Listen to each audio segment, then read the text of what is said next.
여기 11절 하반절에 어떠한 형편에든지 나는 자족하기를 배웠노니 이렇게 얘기를 하는데, 자족한다는 것은 스스로 만족한다는 것입니다. 자, 12절을 한 번 더 보겠습니다. 나는 비천에 처할 줄도 알고 풍부에 처할 줄도 알아.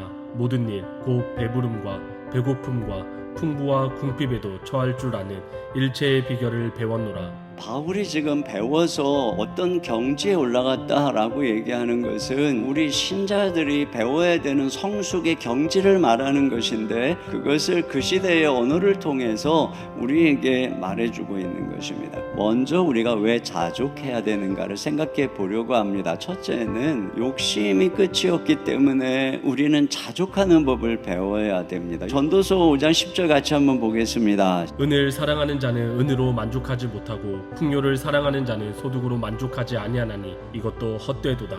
물질적인 것에 대한 욕망은 채워도 만족이 없다는 것이에요. 한계, 효용, 체감의 법칙이라는 게 있잖아요. 맛있는 음식도 계속 먹다가 보면은 나중에 이제 뭐 질리고 맛이 없어요. 어떤 욕구를 채우고 나면 그 다음에 무소리만큼 공허와 무력감이 찾아온다는 것입니다. 그런 면에서 여러분, 우리는 이 세상의 것에 대해서는 어느 정도 선에서 만족하며 살아가는 법을 배워야 됩니다. 그 다음에 두 번째로는 왜 우리가 자족할 줄 알아야 되냐면은 노력한다고 원하는 것을 얻을 수 있는 것이 아니기 때문에. 흥미롭게 읽었던 책 중에 하나가 노력의 배신이라고 하는 책인데, 이 책에 보면은 대한민국이 노력 신봉 공화국이래요. 그래, 노력하면 뭐든지 된다. 아이가 공부 못하면 너 노력을 안 해서 그래. 그런데 이 분이 하는 말은 뭐냐면은, 성공에 결정적인 영향을 미치는 것은 노력이 아니라 타고난 재능이다. 제가 이 책을 읽다가 우리가 사용하는 우화 중에 잘못된 교훈을 주는 게 있다고 생각한 게 뭐냐면, 토끼와 거북이의 경주 이야기입니다. 아니, 어떻게 거북이가 토끼를 이깁니까? 토끼가 잠만 안 자면 놀다가도 거북이 이깁니다. 오히려 이 우화의 본질적인 잘못은 뭐냐면, 왜 거북이가 쓸데없이 육지에 와서 토끼하고 겨루느냐는 것입니다.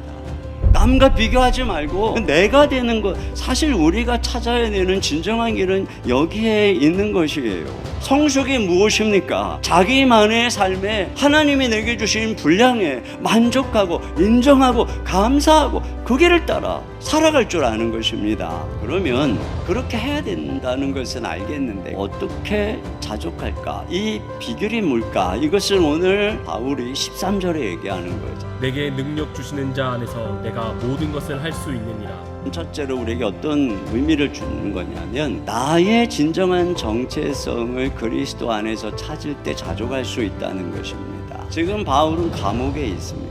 그런데 주님이 누구냐, 나에게 능력 주시는 분이라는 것입니다. 바울에게 그리스도께서 주시는 능력은 외부적인 환경에 의해서 그의 정체성이 흔들리지 않는 능력입니다. 마귀의 유혹이 뭐냐면, 세상의 것으로 우리 자신을 입증하라는 유혹인 것이에요. 이게 예수님을 향한 유혹이었거든요. 그런데 우리 주님께서는 이런 마귀의 시험을 이기셨습니다. 주님께서는 능력이 있으셨지만 늘 말씀으로 사역하셨습니다. 그렇게 사시다가 십자가에 달리셨을 때, 네가 진짜 하나님의 아들이면 내려와 봐라. 그렇게 해서 너 자신을 입증해 봐라. 그러나 주님께서는 묵묵히 운명하셨어요. 우리를 위해서 그 길을 가셨습니다. 어떻게 가능했을까요? 우리 주 예수님께서는 이미 하나님 앞에서 자기 입증이 끝났기 때문입니다. 새벽 미명에 한적한 곳에서 하나님의 얼굴을 바라보고 주님과 교제하고 있노라면 너는 내 사랑하는 자요 내 기뻐하는 아들이라고 말씀하시니까, 이와 같은 것이죠. 우리가 예수 그리스도 안에서 우리의 정체성을 찾을 때에 더 이상 세상의 소유가 우리를 규정하지 못하게 하는 것입니다. 그것에 대해서 자족할 수 있는 것입니다.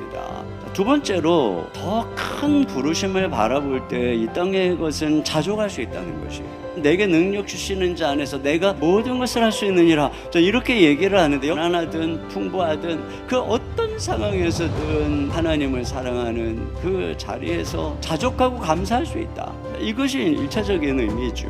그런데 그렇게만 딱 마침표를 찍기에는 아쉬움이 있어요. 그저 하나님이 나를 사랑하신다는 그것으로 저는 만족하고 행복하고 즐겁습니다. 끝. 이것이 과연 우리 인생의 궁극적인 목적일까요? 우리 이 모든 환경에서 내가 자족하는 일체의 비결을 배웠다라고 말할 때 그것은 바로 그의 부르심의 길을 가기 위해서인 것이죠. 그가 지금 왜 이 감옥에 있는 것입니까? 1차 선교여행, 2차, 3차 전도여행을 마치고 이만하면 됐다. 그래도 누가 뭐라 그러겠습니까? 그럼에도 불구하고 내가 예루살렘에 갔다가 로마에 갔다가 저 서바나 땅끝까지 가겠다라고 하는 비전 속에서 목숨 걸고 예루살렘에 갔다가 거기서 체포돼가지고 감옥에서 있는 것이에요. 그러면 우리가 그것을 과욕이라고, 왜 자족하는 법을 모르고 그렇게 욕심을 부렸느냐라고 말할 수 있을까요? 우리가 자족해야 될 것이 있고 불만족해야 될 것이 있습니다. 오히려 이 거룩한 불만족, 마음속에 꺼지지 않는 사명의 열정이 우리로 하여금 세상의 것에 대해서 자족하게 하는 것입니다. 이런 자족의 은혜가 우리와 함께 하시기를 주님의 이름으로 축원합니다.